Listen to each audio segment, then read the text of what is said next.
Hey everyone, my name is David Dunbar, or the Theme Park Evangelist.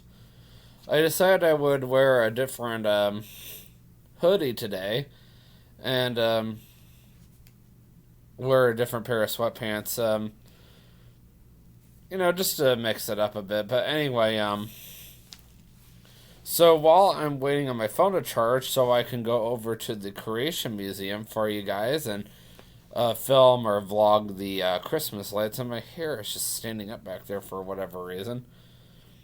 But you can't see it in a certain light. Anyway, I wanted to talk to you guys about what is my favorite thing about each of the Central Florida theme parks, since those are the ones I usually like to go to personally. And, I was trying to think about it earlier, like, oh my goodness, this is gonna drive me crazy. There's gotta be a way to fix this hair. Okay, that should do for now. I mean, when I was originally trying to figure out how I was going to discuss this, I was like, well, I'm not 100% sure how I'm going to talk about, like, why I like better, Universal, Disney, LegoLand, and, or Busch Gardens, or Universal, or whatever, because I honestly do like Disney the best, but that's besides the point. So I really just wanted to talk about, like, if it comes down to it, what do I like the best about all of the Central Florida theme parks? And I think that's kind of what I wanted to go into with this YouTube video. So, with that being said, I think I will start with Disney. So, personally, what I like the best about Walt Disney World is the fact that whenever you go to Walt Disney World, it feels like it's a completely different atmosphere. Like, you can even say, does it even feel like a theme park? Like, to me, not really, no. And I was trying to explain it to my new friend Violet Finney. Really shouldn't have said that, her full name online, but whatever. She just moved here from out west, and I guess I felt like saying her full name so you guys don't think, oh, you're talking about fictional character Violet Borgard or whatever. No, I'm talking about another Violet. Yes, it is a rare name, but you do hear it from time to time. A woman named Violet or girls named Violet, but whatever. But she moved here from out west. She's a country girl, and I started telling her a little bit about Disney, and she didn't even know anything about it. And it's hard to explain to somebody who's never been at Disney World in their lives, what Disney is. It's like, well, to be honest, Disney is more than a theme park. It's a completely different world. It's a completely different atmosphere. I mean, think about Magic Kingdom, for example. How often do you go to, or do you think about Magic Kingdom as a theme park? Excuse me, is the best way to put it. I mean, I personally don't really think about Magic Kingdom necessarily as a theme park. I think about Magic Kingdom as a completely different world that you have to travel to just to get there. It's crazy. And, you have to get on, like, a monorail or a ferry boat, and you have to commute across Bay Lake or around Bay Lake just to get there. And then, you do get to Bay Lake, the other side of Bay Lake is what I was trying to get at. And then from there, you have to enter the park, and you already feel like you're in a completely different world, and then you have to go through all these different themed lands, and they completely immerse you into it. And that's what I've always loved about Disney the best, is the fact that Disney is so immersive with everything. It's absolutely insane. And I love that about Disney. I love the fact that you can literally go to Disney and they completely immerse you into whatever park you go to. Now, let's look at Universal, probably another one of my favorites. What I like the best about Universal is I wouldn't necessarily say that Universal is 100% there with immersing you other than, let's say, their Harry Potter lands, which are 100% there.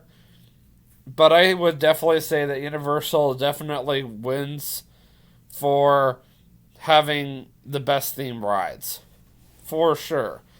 And why do I say that? Well, for one thing, when I go to Universal, I love the fact that the rides are just so well done. I love the fact that you can easily just like say for example walk onto even Dudley Do Right. Such a basic water ride, but yet Universal did a great job just retheming the ride, or retheming a water ride, you could say, and making it cooler than it actually is. And it does make it actually kind of exciting. It's like, even though it's probably, say for example, a step above your typical water ride at like Busch Gardens or something like that, I do personally feel like Universal did so much theming to it that it is a much better water ride. Now, Universal will say, oh, we're a lot better than Busch Gardens. I mean, look how much you get soaked, but I mean, the only reasons why you get soaked so much is because there's so many drops, not to mention they shoot so many water cannons at you on the ride for you to get soaked. Busch Gardens could do the same thing if they wanted to. They just choose not to. But what I'm trying to get at is, I mean, Universal just takes that extra time and effort, even with such a basic ride, just to really make you feel like you're actually, there. They may not necessarily put completely as much effort into their lands like Disney does, but you know what? I still think they do a great job regardless. And to me, that's all that matters. So, moving on to my next favorite, which would probably be LegoLand. So, I know LegoLand sounds so silly to talk about for my third favorite theme park down in Florida, but bear with me. So, LegoLand to me was trash when it first opened. It was definitely designed only for little kids, and I was very, very, very disappointed, other than the fact that their Miniland is amazing. But LegoLand has come a long ways since I was there last. Since I went there for the first time is what I meant to say. So, for example, within the past couple of years, LegoLand has developed some brand new rides. Well, a few years or whatever. Like, you can literally go to LegoLand and you can do this on a ride called Lego Ninjago, and you do that over a sensor, and you shoot stuff out, like virtual stuff out at bad guys on a screen, which I think is really, really cool. I was really impressed that LegoLand came up with technology like that. And then they came out with a better, improved ride. So, they had this roller coaster called the Lego Technicoaster. Very basic ride. What did they do with it? They developed virtual reality technology goggles, and they gave you a better ride. So now you can ride the ride and wear virtual reality goggles and enjoy the ride. And then even more recently, they developed this area called Lego Movie World, which was basically completely based off of the Lego movie, Lego movies, I should say. And the one ride that really blew my mind was Masters of Flight, and I was so impressed by this ride because of the fact that I've been riding Soarin' at Epcot for many, many years. I don't know if I've ever mentioned it before, but I'm going to tell you guys now. About 16 years ago, Soarin' opened at Walt Disney World for the very first time. And it was a record or cutting edge technology for its time. You would get in this like hand glider thingamajigger, and eventually Patrick Warburton would say, "Soaring to tower, you're ready for takeoff," and the whole room would get super dark, and the lights seemed to get bluer, and then the thing would come down on top of you. You would hear these sound effects, and then a couple of seconds later, you would lift up into the air. The first row would go the highest, the second row would go the next highest, and the third row would go the lowest. And it would hold you there for almost 5 minutes, and then it would bring you right back down again.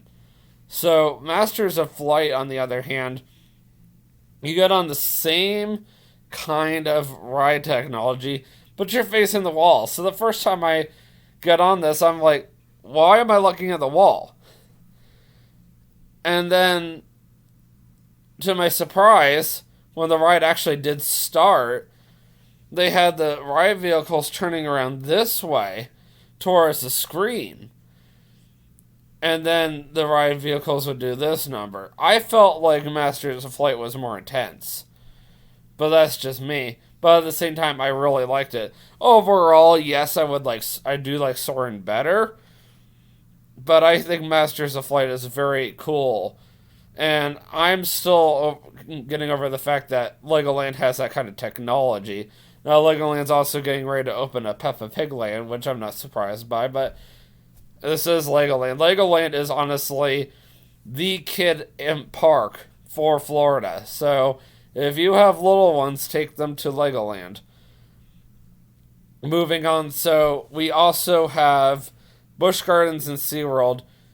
At this point, it really depends on what you're looking for. SeaWorld is all about the theming. You want some really cool themed rides, go to SeaWorld, because SeaWorld has rides like Journey to Atlantis. They have the Penguin Ride. Manta is actually a really cool themed roller coaster that passes through some aquariums. Kraken, on the other hand, is actually an old-fashioned roller coaster. Really nothing exciting theme-wise about that coaster. They also have Mako, which I thought was really impressive. Definitely a very cool themed ride. But if you just want basic Six Flags or Cedar Fair Parks kind of roller coasters, then go over to Busch Gardens, because that's where major roller coaster thrill seekers are going to go to go get their roller coaster thrill in. Universal has some good coasters, but honestly, the only ones that I've heard that are even worth it are the Incredible Hulk, the Hollywood Rip Ride Rocket. The Mummy is always going to be a winner, which is good.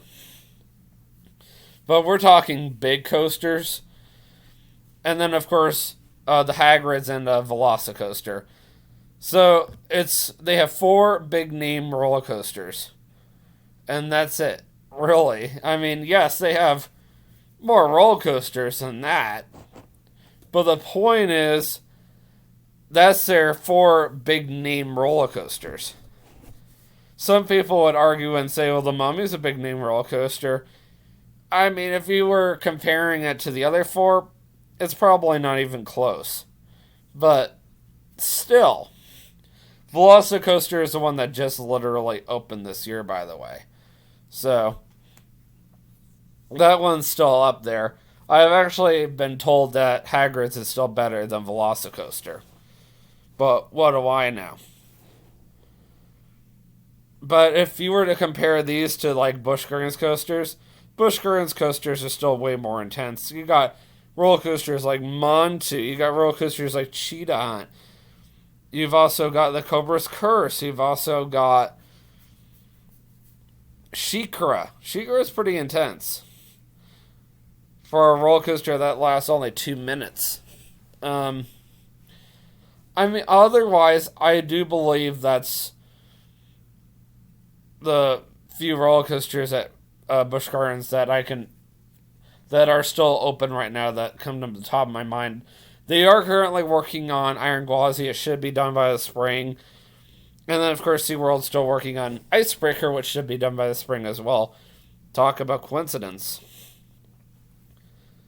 So, as far as Busch Gardens goes, I like Busch Gardens. The only thing I really like about Busch Gardens is there is a few roller coasters over there that I enjoy going on. But I wouldn't say that Busch Gardens is definitely up there as far as like my favorite Florida theme parks. Like, is Busch Gardens a park I have to go to every single year? Not even SeaWorld. SeaWorld, I do like some of their rides. Like, I do like Manta, which is a roller coaster. I do like Kraken, which is a roller coaster. And I already said Mako earlier, which is a roller coaster. But if it comes down to it, do I like everything that both of those parks have to offer? Not really, no. Well, it sounds like my laundry is done, but the real question is my phone done being charged? But I will let you guys kind of think about it. If you want to comment below what your favorite um, thing about each of the theme parks is. So once again, Disney is the fact that they immerse you in so much. Universal would be the fact that they have such great themed rides. And then LegoLand would be the fact that they've come so far in such a short amount of time and that they have cutting edge technology for a kid park. So those are the three main Central Florida theme parks that I'm going to hit on. I know TJ is not 100% excited about going back to Disney again next year because they're still enforcing face masks. I do want to go back to Disney again because I want to see all the constructions going on. I want to show it on my YouTube channel. Yes, it sucks that I have to wear a mask inside, but you know. And then I do want to go ride Remy's Ratatouille Adventure, which TJ has already done, and I still want to do. So I will definitely want to go just to go and do that. But otherwise, I will see you guys at the Creation Museum, and I will be very much so enjoying the cooler weather, not to mention showing you guys all the Christmas lights. So with that being said, I will see you guys at the Creation Museum. And always remember, you can do all things through Christ who strengthens you. Have a great day. Peace out.